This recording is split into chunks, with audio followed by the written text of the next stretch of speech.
Hi, it's Jill Schlesinger, host of Better Off, and today we're talking about which jobs are going to be safe and which jobs are going to be taken over by robots, AI, and automation. There's a famous quote from Charles Darwin in which he said that in the world of evolution, it's not the strongest or even the most intelligent that is going to survive, it's the most adaptable. And I think that logic applies very much because we're undergoing this transition to a digital economy. We need to teach students skills of agility and adaptability because they're going to need it. Welcome to the Better Off podcast. We're sponsored by Betterment, the largest independent online financial advisor. Well, you've probably been reading headlines or hearing about how the entire universe is going to be taken over by robots. Maybe a little bit of an overstatement, but there is a trend that is afoot. And we thought we'd bring an expert, a policy expert, and a wonderful guest to help explain what is the state of where we are in this robot takeover. Darrell West is the vice president of the Governance Studies program at the Brookings Institution. And he's just written a book called The Future of Work: Robots, AI, and Automation. By the way, I know Darrell because he was a professor at Brown, and although I never took his class, I had heard a lot about him, and our paths sort of tangentially crossed every now and again. The book is great. The situation is fascinating. So here's our interview with Darrell West. You're listening to Better Off with Jill Schlesinger. Darrell West, welcome to Better Off. I am so delighted to see you, an old friend from Providence, Rhode Island. Thank you. It's great to be on your show. Nice to be reunited. You were a Brown University alum, and I taught at Brown for 26 years. And Darrell, did we see each other getting in and out of a cab in New York some years ago, and that a very random moment where I was getting out of a cab and you were getting in, and you were in D.C. already, and I said, I know you. That is exactly what happened. The funny thing is, even though we overlapped in Providence for many years, I don't think we actually ever met, even though on Saturday mornings I always listened to your finance show, always found it great. And I was in New York one day several years ago, waiting for a cab. Somebody starts to get out. She starts talking to the taxi driver. I recognize the voice, and I said, Jill, it's you. And that was how we met for the first time. It was awesome. So, Darrell, we start the program with a very simple question. What is your best financial or career decision that you have made so far? Actually, the best decision by far was early investing in my retirement account. So I was about, 26 years old when I started teaching at Brown. I arrived in fall of 1982, immediately started investing in my retirement account. And of course, what I didn't realize at the time, but I definitely appreciate now, was fall of 1982 was literally the low point of what became almost a 30-year bull market. And so I got a lot of money out of my retirement account just by being fully invested. And what did you teach when you got to Brown? What was the first class you taught? My very first class was a course on campaigns and elections. So I'm a political scientist by training. I study American politics. That class has produced one member of the United States House of Representatives, David Cicilline, and a number of other people who became very active in American politics and public policy. Now, the way I first came to know you was that my housemate, Robert Lewis, took your class and loved you so much, and he kept talking about, but he would never say Professor West. He would say Darrell West, like you was like one name, like you were Madonna, Darrell West. So I was pre-programmed to very much enjoy you. And then you wrote and were really a go-to person for the local media in Providence. When there was a political story, you would go on WJAR, Channel 10. So I do feel like I know you. The reason you're here today is that you've written a fascinating book called The Future of Work: Robots, AI, and Automation. So in the beginning of the book, you tell about why you wanted to write this. So recount that story for the listeners. Well, the reason I wanted to write the book was just the pace of technology innovation is really accelerating. In fact, I think in a few years, people are going to be absolutely shocked because we're going to have driverless cars. Uber already has ordered 24,000 for delivery starting next year. So we're not talking about something that's going to happen 5 or 10 years from now, which is what a lot of people think. It's like it's happening now in road testing, and soon it's going to be happening for a real. You can go into retail stores that are now fully automated. They will track the items you put in your cart, automatically charge your credit card. You will walk out of that store never having dealt with a sales clerk. I've walked into restaurants now where they give you a tablet and you order off the tablet as opposed to from a waiter or a waitress. So it's like we're just going to see all this stuff really picking up. Should we be nervous about this? Because there are obviously lots of implications. The first thing that you think about is that the revolution that is in place already, it's already started, will displace so many workers. And I think you bring up a statistic which one of your colleagues at the Brookings Institution, Alice Rivlin, former budget director, came up with a stat about just the driverless car and how that would impact trucking. Could see 2.5 million jobs just go away. People should be nervous about the job impact because Alice has pointed out that driverless trucks are going to displace a lot of truck drivers, and that's a great entry-level job for people coming out of high school. They don't want to go to college, so it's really going to impact them. We're seeing the same thing in the retail sector. I think there are more than 8 million retail clerks in America. There are 1 million taxi drivers and ride-sharing drivers. They're going to be impacted by autonomous vehicles. So if you just add those numbers together, that's almost 12 million jobs, and they're all entry-level jobs. So my concern is not necessarily the people who go to college, go to graduate school, get advanced degrees, know a lot about data. They're going to do perfectly fine. But the entry-level people are going to have a real challenge. But even those people who go to college, right? Let's say you go to college and you decide I'm going to go be a paralegal. For all I know, the paralegal could be a job that could be automated through AI and through robust searches and engines. I don't need a paralegal anymore. I have a computer that can basically do 80% of what a paralegal would do. So maybe instead of having a staff of 50 paralegals, I need 10. So even those middle office jobs are at risk, right? Actually, those jobs are being automated through AI because AI is really good at literature reviews, searching past legal cases. There are AI solutions for legal research. So we are used to thinking of automation affecting only blue-collar workers, but as you point out, it is starting to bleed into white-collar occupations as well. Not only that, like our sponsor is Betterment. Betterment is an online financial platform which essentially with fantastic algorithms can create a money management system for investors. So now instead of going to the schleppy broker who's going to charge you 2.5% or let's just say 5% up front for something and then 1% a year, that's gone. And just think about that for 0.25%. All that money just goes to an investor's bottom line, but it does displace a lot of people who went into the brokerage business. Actually, finance is going to be on the front lines of automation. I mean, we're already seeing it. I think half of stock market trades already are automated trades. AI solutions are coming into finance to detect fraud. They look for outliers in financial transactions. There's going to be a lot of solutions there. People in brokerage houses are discovering that algorithms and computers actually are pretty good at market investment because they're not as emotional as humans are. So they definitely have an edge on things like that where you want an emphasis on the facts and objective realities. And you also say in the book that healthcare is an industry that actually has not yet really been disrupted so much by technology. So how do you see healthcare being impacted?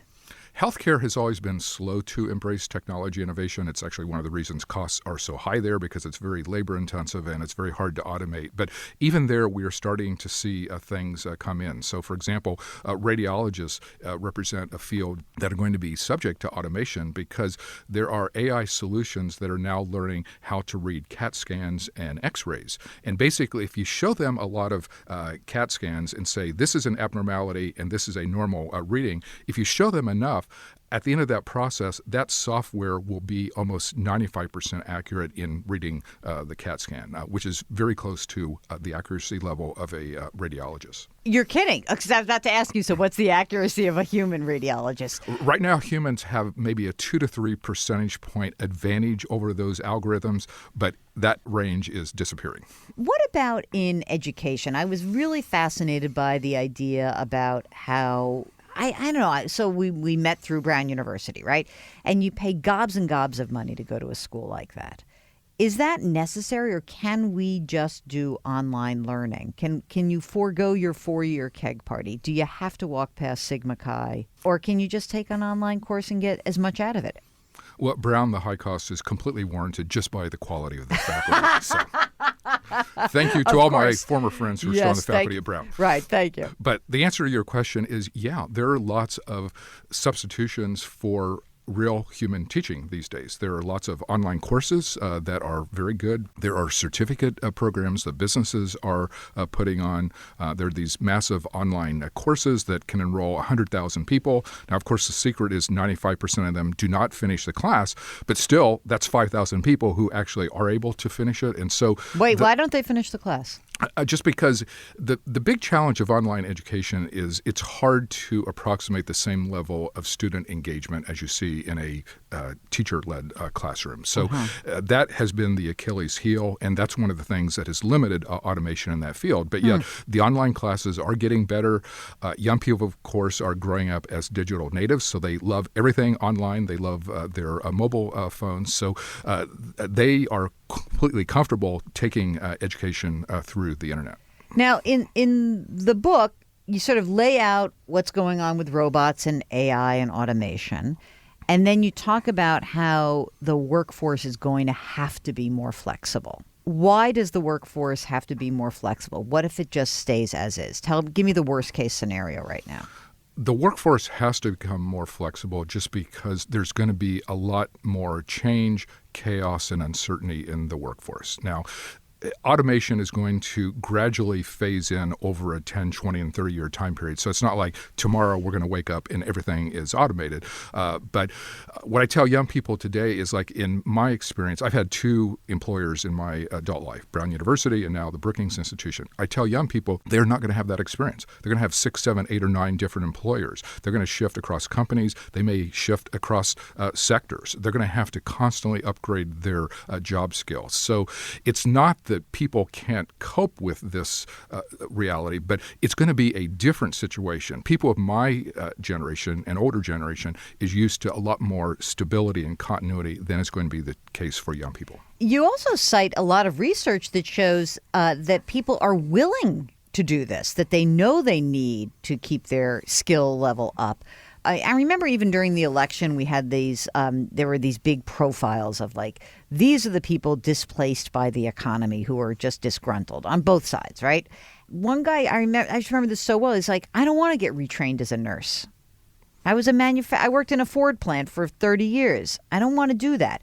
What's going to happen to somebody like that who's so far in that it's really hard to get him or her to move? How do we help that person get over the hump? I mean, this is going to be the real challenge. I mean, there certainly are going to be lots of new kinds of jobs that are created through automation, through robots, through artificial intelligence. But the people who are going to lose jobs are not going to have the skills to qualify for many of those jobs. So either one, they're going to get left behind, which is going to be bad for society as a whole, or secondly, they're just going to need a lot of worker retraining to try and qualify them for the new kinds of jobs. The other issue that's going to be problematic is just the geographic disparities. Some of my colleagues at the Brookings Metro program did a study and found that only 15% of the counties in America now generate 64% of the GDP. Wait, say that again. I love that stat. 15% of the counties in America generate 64% of the GDP. Holy smokes. Basically what that means is almost all the economic activity is on the East Coast and the West Coast and a few metropolitan areas in between. And so the problem is many Americans, in fact, 2/3 or more of Americans may end up living in geographic areas where there's no economic activity. We already see that today in rural America, in West Virginia. The opioid crisis is really taking off. There's no economic hope. And so we have to be careful that we don't end up in a situation where all those bad social trends become a lot worse. The future of work is changing. It's changing as we speak. What's our first decision? Do we want to change with it, or do we want to just let China eat our lunch? Well, we have no option but to change with it because the automation is going to happen. There's very little regulation in the technology area. American technology companies are, the best in the world. They're going to keep innovating. They're going to keep generating robots that are better, smarter, and cheaper. The same thing is true in terms of artificial intelligence. Like, all this stuff is going to take off. So what we need to do is kind of start to make the changes now so that as those workforce ramifications start to unfold over the next 10 in 20 years, people are able to cope with it. And so I talk about the need for lifetime learning, the idea that we invest in education only for people up to about age 25, which is pretty much the current model. That will be obsolete. People are going to have to invest throughout their lives. I propose the development of a lifetime learning account. I love that idea, by the way. I thought that was a genius idea. I mean, it's kind of like an IRA in which people can invest. Perhaps their company can match the investment. And then people, as they need to upgrade their job skills, they can draw on that account to take a college class, an online class, or certificate program, whatever it is they need. I love that idea so much because I also think that, you know, if it starts as a small contribution over time, it's there for you. And I like the idea that, you know, it doesn't matter the application because obviously there's like you have a 529 account. It has to be an accredited institution. Well, that may not be what I need. Maybe I work at CBS News and there's a brand new robotic camera and I have to learn that. And so I would like to take a little extra time to learn how to use that, or there's a new editing software, whatever it is. So I love that idea. And I love the idea that companies are doing a lot of this job training themselves anyway, right? Absolutely. It's already happening. And the other thing we need to do is focus on making benefits much more portable, because in a situation where people are likely to be moving from employer to employer on a much more frequent basis than has been true for my generation, like there are companies, Brookings actually is an example of this, where you have to be there 2 years to get fully vested in the retirement system. Now, you know, if you plan to work there for 25 years, that's not such a big deal. But, you know, we have research assistants who come there, they work a couple years, then they move on to something else. It's like they never get vested in our retirement program. So that's an example where companies need to start changing their practices in a way that accommodate more job churn, more people moving from position to position. And you say that like that's not just with having a 401k, but it's also with health insurance. You note that, and I think that's really an interesting thing because you sort of cite that we have to have different types of safety nets for this new workforce. Talk a little bit about the health insurance problem that exists, because obviously a lot of people are tethered to jobs simply for their insurance, and that's still the case. We're going to have to renegotiate our social contract, and the benefit piece is the big challenge there, because you're going to have people moving from job to job. They need to be able to take their health benefits with them. One of the challenges in America, unlike some other countries, is our benefits, our retirement, our health benefits are all tied to the job. Like when we created these benefits, we wanted to work through private employers. So for much of American history, that has been a real advantage and a real strength. But if you end up in a situation where people are moving from job to job, and there's a certain percentage of the population that is being left behind, the question of how we provide health care for those individuals and retirement benefits is going to be a real challenge. If we had Medicare for all, if we had a single payer system where everyone got some basic amount of health insurance, would that do the job? Well, that is one way to solve it. You could have the government playing a major role in setting up exchanges, the way that we saw in the Affordable Care Act. But there are other more moderate versions of that where private companies continue to play a role, but they set up exchanges that facilitate healthcare portability. You could have trade associations or private groups set up exchanges. So there are lots of different ways to do it. But through one of those means, we have to do that. Right. Because otherwise, people are going to have a big problem with healthcare. This is Better Off with Jill Schlesinger. We'll get back to our interview with Darrell West in just a minute. But, you know, one area that Darrell is very focused on is financial services. He says that is actually where AI and automation can do a lot of good. And, of course, we understand that because our sponsor, Betterment, is using technology to help them be more efficient and, by extension, make you more efficient. Betterment is the largest online financial advisor. And the cool thing is that their mission is essentially to help customers make the most of their money. They take complex investing strategies and they use really cool technology to make those strategies more efficient. Betterment also offers personalized advice and a suite of tools to help you know whether you're on track to hit your investing goals or get the retirement you want. Of course, all investing involves risk, whether you're using technology or a pen and paper. Better Off listeners, you can get up to 1 year managed free at Betterment. For more information, visit betterment.com/betteroff. That's betterment.com/betteroff. And now back to our interview with Darrell West. So one of the things that you talk about is that there are lots of different ways to pay for social programs. So, I think that when people hear ideas like this, they sound fantastic, but then they're like, oh, so what are you going to do? How are you going to pay for it? One of the things that you actually cite is something called a solidarity tax to address economic dislocations. This is a tax, I'm quoting, this is a tax on the net property, stock, pension, and financial assets owned by high net worth individuals. And a number of countries already do that.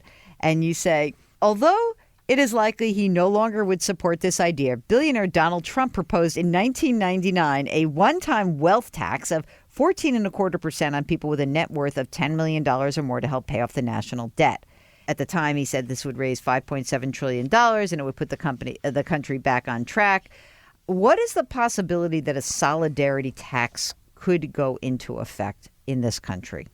It's going to be very difficult, certainly in the short run, but in the longer run, it may be possible. I was very amused when I was doing the research for the book when I found that tidbit about Donald Trump in 1999. As you point out, he did support this kind of solidarity tax. And interestingly, during the presidential campaign on one of the network shows, one of the anchors asked him, I'd found out this fact as well, and asked him, did he still support it? And even then, in I think it was 2016, Trump said, yes, I still support it. And a lot of my rich friends do as well. Now, that second part, I seriously doubt if that is the case, because I don't think wealthy people would be very enthusiastic about a wealth tax. But in the book, I do try and take the idea of how you pay for these ideas very seriously, because I do think we're going to have to invest more in education. Healthcare is going to be a challenge. Just how you provide benefits for people undergoing all these economic dislocations is going to be a big challenge. Bill Gates, a few years ago, proposed a robot tax, basically saying, hey, if robots are taking the jobs and doing economic activities that humans used to do, we should just tax the robot. And then that's a way to provide financing. And all of Silicon Valley freaked out on him, right? Yes. Basically, everybody hated that idea because you actually don't want to tax the most innovative and productive part of the economy. Like, that's anti-innovation. So we haven't heard a lot from him since then. You could use the income tax as a way to pay for it. And so, for example, a popular Democratic option is to basically raise the taxes on wealthy people by about 10%. That'll generate $30 or $40 billion a year. How much do we need to raise to do all the things you want to do? A lot more than 30 or 40 Sounds billion. like it. It's an expensive proposition. So in other words, there's not enough rich people to tax to do this. Basically, the income tax will not do it. So you could do a consumption tax, a sales tax. In Europe, they have the VAT, which is basically a sales tax. Or you could do the idea that I talk about in the book as a solidarity tax. So somehow we're going to have to come up with more money. There are a variety of ways to think about doing it. That's fascinating. Let me get on to some other things. This stat of yours, 65% of children in grade school today are predicted to work in jobs that have yet to be invented. So 2/3 of kids. So how are we educating our kids right now? What do we need to do differently? I mean, the problem is we're educating people for the old economy, not the new economy. And, that just simply is not going to work. We can all see that the pace of innovation is picking up. There are going to be a lot of new jobs that are going to be created, but we need to make sure that young people are coming out of high school as well as college with the skills that they're going to need. So they're going to need data skills, but it's not just kind of the nerds who are going to do well in the new environment. Like the humanities students can do well because we need people with good design skills. We need people who can take the technology and put it in a form that's usable for all the rest of us who are not scientific geniuses. So there definitely will be a place for those types of people. The skill that we really need to be educating people for is agility. There's a famous quote from Charles Darwin, the thinker on evolution, in which he said that in the world of evolution, it's not the strongest or even the most intelligent that is going to survive. It's the most adaptable. And I think that logic applies very much because we're undergoing this transition to a digital economy. We need to teach students skills of agility and adaptability because they're going to need it.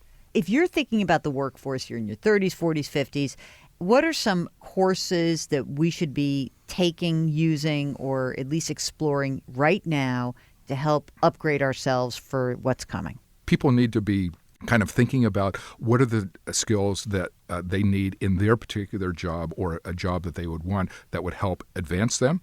So it could be a data skill, could be a computer skill, it could be a communication skill. Like we're really going to need much better written and oral communications in the future. So people who are glib and can talk well, we're definitely going to need people like that. Again, the humanities angle is going to be very important. The genius of Steve Jobs was not that he invented the best products at Apple, but he had the best designed products. So people who can understand design, those are going to be very important skills as well.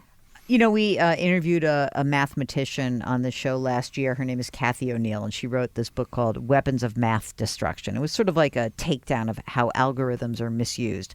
But I do think a rudimentary understanding of how algorithms work is also a helpful piece of this. Even if you want to critique the algorithm, you have to understand how they operate. Exactly. And they're actually not that complicated when you start getting into it. The crucial thing in terms of technology innovation and our ability to navigate this is we actually control our own fate.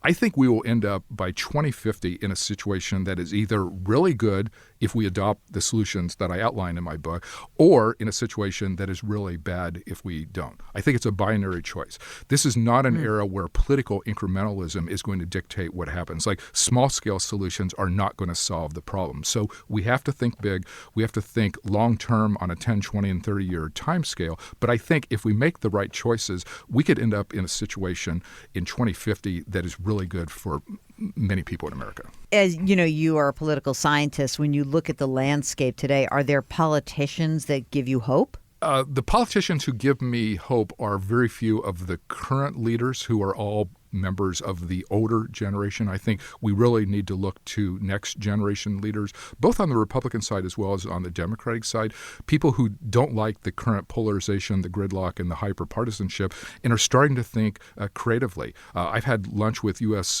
senators, and they're trying to think for what is going to be the situation 10 years from now, and how can I position myself for the world that is going to exist. So there are people out there who are forward-leaning on these types of issues. Darrell West, we started our interview and I said, what was the best financial decision or career decision you made? And of course, you know, a shill for the retirement plan industry. You said starting my retirement. No, I love that one. Starting to contribute early. What's the worst financial decision that you've made? Actually, I have been very fortunate in my life. I can honestly say there haven't been any bad financial decisions in the sense that when you look at the big things that dictate someone's finances, so the retirement investment, clearly that worked out very well.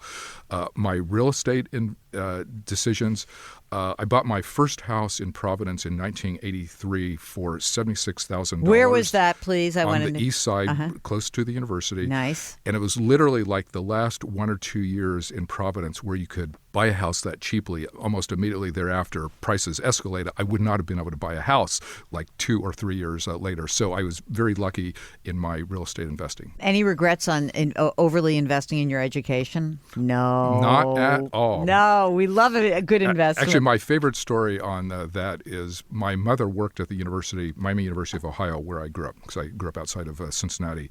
And so my annual tuition at Miami University, because of the employee discount, was $150 a year. The best bargain of my lifetime. That may be the best financial decision. I was going to say best financial decision ever. Actually, definitely. Yes. Darrell West, the name of the book is The Future of Work. We will put links to it in our show notes. You have been so generous with your time. Thank you so much for joining us. Thank you very much.